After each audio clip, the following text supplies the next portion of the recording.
Assalamu alaikum wa rahmatullah, j'espère que vous vous portez bien. Aujourd'hui, j'aimerais parler avec vous d'un sujet qui, pour ma part, n'est pas assez évoqué. Et ce sujet, c'est la maison du musulman, le foyer du musulman. Alors surtout en ces temps de coronavirus où on est un peu tous cloîtrés dans son foyer, on a le temps, je pense, pour méditer sur notre maison, pour méditer sur notre habitation, comme Allah le dit dans le sens. Et Allah a fait de vos maisons une habitation, jusqu'au verset 81 de la sourate Les Abeilles où il dit « C'est ainsi qu'Allah parachève sur vous son bienfait, peut-être que vous vous soumettrez ». Alors, Ibn Kathir, rahimahullah, le grand exégète, va commenter ce verset en disant « C'est ainsi qu'Allah mentionne sa totale bénédiction à tous les sujets. Il leur a donné des maisons qui sont des demeures calmes dans lesquelles ils peuvent se retirer comme des havres qui les protègent et leur offrent toutes sortes d'avantages. » Fin de la citation. Alors pour beaucoup, avoir une maison, un foyer, un appartement, c'est quelque chose de tout à fait banal. Mais est-ce qu'on relativise sur la chance, entre guillemets, qu'on a, sur ce bienfait qu'Allah nous a accordé? Car il y a des gens dans le tiers-monde ou autres qui n'ont même pas accès à l'eau, qui vivent dans des tentes, alors que nous, alhamdulillah, on a de quoi se protéger du froid avec les radiateurs, avec le chauffage. On a de quoi se protéger même de la chaleur. C'est le comble. Lorsqu'on est en été, il y a des gens qui ont la climatisation. Donc on ne dit pas que c'est pas bien. Mais est-ce qu'on remercie assez Allah pour justement ces bienfaits qu'on a alors que d'autres en sont peut-être ici privés? Alors comment remercier Allah pour tous les bienfaits qu'il nous a donnés? Ici nous parlons évidemment plus précisément de la maison. Comment pouvoir remercier Allah au quotidien? Et quel climat doit vivre justement dans cette maison, dans le foyer du musulman? Quel est le climat et les actions qu'il faut mettre en œuvre dans ce foyer? C'est ce qu'on va aborder aujourd'hui tout de suite après la petite intro.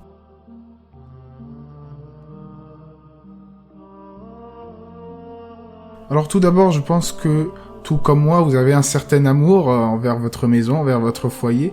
Pour celles en tout cas, ou ceux qui travaillent en dehors du foyer, n'est-ce pas un bonheur sans cesse renouvelé que quand vous rentrez du travail, vous vous dites « enfin ». Vous soufflez, vous dites « Alhamdulillah, enfin, je vais pouvoir rentrer dans ma petite maison, dans mon petit cocon ». Tout le monde aime son foyer, c'est normal. Et justement, voyons ensemble comment faire rentrer la baraka dans ce foyer. Comment faire rentrer le réel bonheur et la sérénité dans cette maison que nous chérissons tant, dans notre petit cocon. Alors, tout d'abord, il faut faire en sorte que la maison soit bien entretenue. Ça, c'est important. Il faut que ça soit propre, bien rangé. Il faut qu'on soit serein dans notre demeure. Et pour cela, il ne faut pas que ça soit de la pagaille. Il ne faut pas que la maison, ça soit une ruine. Au propre comme au figuré.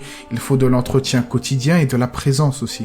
C'est pas la femme, elle est tout le temps avec ses copines dehors, le mari, il est tout le temps avec les frères à discuter pendant de longues heures, et en attendant, on laisse s'accumuler le bazar et on ne prend pas soin de notre maison. Et pareil pour ceux qui ont des enfants, ce n'est pas toujours la même personne qui va s'occuper des enfants et qui va rester H24 au foyer, et l'autre, elle va être tout le temps dehors, elle va laisser par exemple sa femme s'occuper des enfants ou vice versa. Et en négligeant que l'autre, eh bien, il a besoin peut-être d'aide, comme le prophète sallallahu alayhi wa sallam était au service des siens. C'est pour ça qu'il faut une certaine présence et une bonne répartition des tâches afin qu'il y ait de l'équité aussi dans ce foyer. En gros, il faut assumer ses responsabilités. Le foyer, c'est une responsabilité. Si après cela on admet que le couple est stable à ce niveau, sur les points que nous avons cités, qu'il est ordonné, qu'il y a une certaine présence familiale, il faut alors veiller à être équitable, notamment dans les tâches quotidiennes, dans les tâches ménagères. Le meilleur exemple en cela était le prophète, sallallahu alayhi wa sallam, qui aidait ses femmes au foyer et qui était au service de sa famille et notamment de ses épouses. Après, ça, c'est à vous de vous organiser, c'est à vous de voir en fonction de vos coutumes, en fonction d'une entente, vous organisez entre vous comment vous allez faire telle tâche. Après, ça, c'est à vous de voir. Mais il n'y a rien qui dit dans le Coran que c'est à la femme de faire toutes les tâches ménagères ou de faire la vaisselle. Ça, c'est un élément culturel et souvent, malheureusement, du Maghreb, c'est que les hommes, ils restent sur le canapé, la femme, elle fait la cuisine, la vaisselle, elle fait tout. Même si l'homme, par exemple, il est sur le canapé, c'est à la femme de tout faire. Non, le prophète, le meilleur exemple, alayhi salatu wa salam, c'était celui qui aidait ses femmes. Et les savants le rappellent souvent, Cheikh Uthaymin rappelle souvent qu'il faut prendre en exemple dans ce domaine le meilleur des hommes qui est le prophète. Donc c'est pour ça qu'il faut être équitable, il faut aider ses épouses et vice versa. Si par exemple le mari cuisine, eh bien la femme peut l'aider. Voilà, ça c'est un accord que vous avez entre vous, il faut vous aider, il faut être équitable, il faut avoir une bonne entente afin qu'il n'y ait pas de dispute et de climat obscur dans le foyer.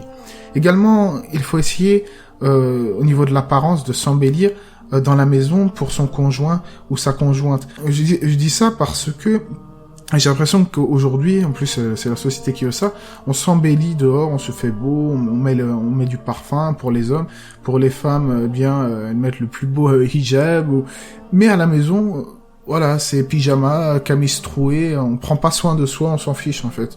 Alors, je dis pas que qu'on peut pas se laisser aller le week-end ou etc. Mais H24, 7 jours sur 7, ne pas prendre soin de soi, être toujours décoiffé, ne pas s'embellir pour autrui. Alors non, le prophète ainsi que ses femmes s'embellissaient mutuellement l'un pour l'autre dans son foyer. C'est ça qu'il faut faire. L'homme doit s'embellir pour sa femme et la femme doit s'embellir pour son mari. Ça, c'est important aussi de le souligner. Alors voilà, le minimum, le moins que l'on puisse dire, c'est un savoir-vivre. Ce que nous avons cité, en réalité, c'est du savoir-vivre qui devrait être tout à fait normal, et le savoir-vivre du musulman, quoi. Et en parlant justement de ce savoir-vivre, il y a le savoir-vivre aussi avec autrui, avec nos proches, notamment avec nos proches voisins. Je pense que vous connaissez les versets et les hadiths qui sont forts à ce sujet sur le fait que, eh bien, le musulman, il doit être soucieux d'avoir un bon comportement avec son voisin. Il ne doit pas mettre la télévision ou le Coran à fond, à tel point qu'il dérange ses voisins. Il ne doit pas élever la voix ou déranger ses voisins de n'importe quelle manière. Au contraire, le musulman, il doit être le premier à être bienfaisant envers son voisin, à donner des plats, qu'il soit dans le besoin ou non, c'est encore mieux s'il est dans le besoin, mais il doit aider son voisin, il doit faire du bien envers son voisin. Notamment, Allah dit dans le Coran à ce sujet, dans le sens: adorez Allah et ne lui donnez aucun associé. Agissez avec bonté envers vos pères et mères, les proches orphelins, les pauvres, le proche voisin donc, le voisin lointain, le collègue, le voyageur, les esclaves en votre possession, car Allah n'aime pas en vérité le présomptueux, l'arrogant. Alors voilà, comme je le disais, le moins que l'on puisse dire sur les bonnes moralités, les bonnes mœurs à avoir dans son foyer, que ce soit envers votre famille ou envers vos voisins. Mais parlons notamment du sujet essentiel, de la clé de la sérénité al-sakina dans vos demeures, qui n'est autre que la spiritualité, comme par exemple la salat, la prière, la lecture du Coran, des hadiths, etc. Alors le pilier du couple et de la maison, c'est évidemment le deuxième pilier de l'islam, c'est as-salat. Pour qu'il y ait le bonheur dans votre maison, il faut évidemment la prière, qui est le deuxième pilier de l'islam. En effet, comme on le dit souvent dans le sens des hadiths authentiques, eh bien, il ne faut pas laisser sa maison telle des tombeaux, vide de l'évocation d'Allah. Alors, pour les hommes qui prient essentiellement à la mosquée, il faut garder une partie de vos prières surrogatoires, nawafil, dans la maison. Ça, c'est très important. Alors, c'est vrai que dans cette période de Covid, la plupart des gens prient ensemble dans leur foyer, les hommes prient avec leur femme ou avec leur famille. Eh bien, c'est important aussi de faire des prières en groupe avec vos proches, avec votre femme ou avec vos enfants. Et aussi, évidemment, ça coule de source. Je ne sais pas s'il est important de le rappeler, ça devrait paraître tout à fait logique, mais la prière, elle est faite en son temps. En effet, la prière est une prescription pour le croyant à des temps bien déterminés. Le matin, pour la prière du Fajr, c'est toute la famille qui se réveille. C'est pas un qui se réveille et l'autre qui reste dormir. Ça, on est d'accord. C'est la totalité du foyer, la totalité des habitants, donc que ça soit la femme pour l'homme qui n'a pas d'enfants, mais s'il a des enfants, l'homme, la femme, les enfants, eh bien, pour ceux qui sont en âge de prier, eh bien, il faut faire la prière du Fajr à l'heure pour toute la famille. Alors, il faut s'entraider dans le bien et la piété. Si, par exemple, l'homme ne se réveille pas pour quelque raison que ce soit, involontairement, sa femme, évidemment, qui va se réveiller, va réveiller son mari. Et si c'est l'inverse, eh bien, l'homme, évidemment, va réveiller sa femme, va réveiller son enfant. Et cela est évidemment avec douceur, parce qu'on entend malheureusement des choses, des fois on entend des histoires de divorce parce que l'homme a porté sa femme ou l'homme a réveillé sa femme de manière brutale. Non, il faut avoir de la douceur là, évidemment. Il faut avoir de la douceur quand on réveille évidemment quelqu'un le matin pour la prière du Fajr, mais évidemment il ne faut jamais manquer cette prière. Ça, c'est important de le souligner, même si c'est tout à fait normal. Donc de la douceur évidemment, afin qu'il n'y ait pas ensuite des conflits à ce niveau, car l'islam, on le rappelle, c'est la douceur par excellence. Le prophète sallallahu alayhi wa sallam n'a-t-il pas dit: la douceur n'a jamais été présente dans une chose sans qu'elle ne soit, si vous voulez, embellie, et la dureté n'a jamais été présente dans une chose sans qu'elle ne l'ait enlaidie.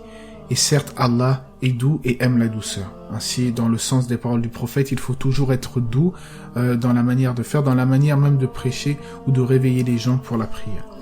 À nous de trouver justement donc ce juste équilibre spirituel au sein du foyer, en étant proche d'Allah et en le remerciant également pour tous les bienfaits que nous avons, qu'il nous a octroyés, et ici plus précisément évidemment de la maison, qui est quelque chose qui peut sembler acquis, mais qui en réalité n'est pas à la portée de tous et de toutes.